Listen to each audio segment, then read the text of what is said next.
தக்காளியில் வடகம் எப்படி செய்யலாம் அப்படிங்கிறத பார்க்கலாம். ஆக்சுவலாக தக்காளி இப்போ வந்து ரேட் கம்மியாக இருக்குது.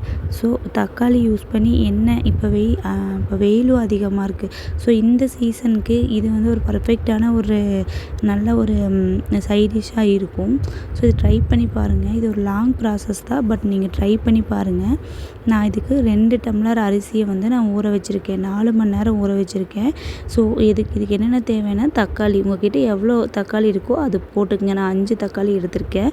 அப்புறம் வந்து 2 வெங்காயம், மிளகாய், சீரகம் தான். இதை நீங்கள் வந்து மிக்சியில் கூட அரைச்சி எடுத்துக்கலாம். பட் நல்லா பேஸ்ட்டாக அரைச்சி வரணுங்கிறனால நான் வந்து கிரைண்டரில் போட்டிருக்கேன். ஃபஸ்ட்டு அரிசி போட்டுருங்க. அதுக்கப்புறம் வந்து தக்காளி நான் வந்து பெருசாக கட் பண்ணிட்டேன். நார்மலாக சின்னதாக கட் பண்ணிங்கன்னா இந்த மாதிரி ஆகாது. ஸோ தக்காளியை நல்லா அரைப்பட்டதுக்கப்புறமா வெங்காயம், மிளகாய் போட்டு பூண்டு ஒரு 4 பல் பூண்டு இதுவும் போட்டு அதை நல்லா அரைக்கணும். அரைச்சதுக்கப்புறமா சீரகமும் ஒரு 2 ஸ்பூன் சீரகம் போட்டு அரைச்சிருங்க. அதுக்கப்புறமா ஆக்சுவலாக 2 டம்ளர் நம்ம அரிசி எடுத்துருக்கு இல்லையா, ஸோ 1 டம்ளருக்கு 2 டம்ளர் அளவு தண்ணி எடுத்துக்கோங்க. அப்போ 4 டம்ளர் நான் தண்ணி ஊற்றிருக்கேன். இதை நல்லா மிக்ஸ் பண்ணி விட்டு இதை அடுப்பில் வச்சு லோ ஃப்ளேமில் வச்சு நீங்கள் கலக்கிட்டே இருக்கணும். கைவிடாமல் கலக்கிட்டே இருந்தால் தான் அது அடிப்பத்தாமல் இருக்கும். ஸோ நல்லா கலக்கிட்டே இருங்க. கீழே அடிப்பத்தாமல் பார்த்துக்குங்க. கொஞ்சம் இது கூட உப்பும் போட்டுக்கணும். அரைக்கும் போதே உப்பு போட்டுக்கோங்க, இல்லைன்னா இந்த மாதிரி கலக்கும்போது உப்பு போட்டுக்குங்க. அடிப்பத்தாமல் வந்து நல்லா கலக்கிட்டே இருந்திங்கன்னா ஒரு பேஸ்ட் மாதிரி வந்துடும். இந்த பேஸ்ட்டு வந்து ஆற வைக்கணும். இந்த சூடு போகிற வரைக்கும் விட்டுறணும். ஸோ சூடு போனதுக்கப்புறமா அது இன்னும் நல்லாவே கொஞ்சம் கெட்டியாகும்.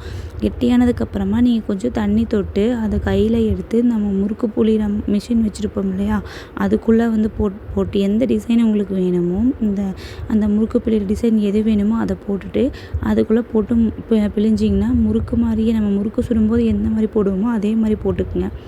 போட்டுட்டு அது வந்து இது ஒரு டிசைன் இல்லை, உங்களுக்கு எந்த மாதிரி டிசைனில் வேணுமோ அதிலெல்லாம் மாற்றி போட்டாலும் இது ஈஸியாக எண்ணெயில் பொரித்து எடுத்துக்கலாம். ஏன்னா சாப்பாடு தானே போட்டிருக்கோம். ஸோ வந்து எண்ணெயில் பொரித்து எடுத்துக்கலாம்.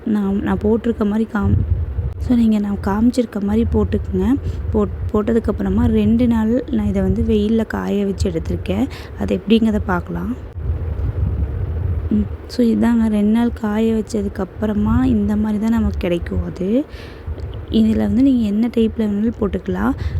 காய வச்சு எடுத்ததை வந்து நார்மலாக ஒரு வத்தல் இல்லை அப்பளம் எப்படி பொரிப்பீங்க அந்த மாதிரி வந்து இந்த பொரிச்சு பாருங்கள்.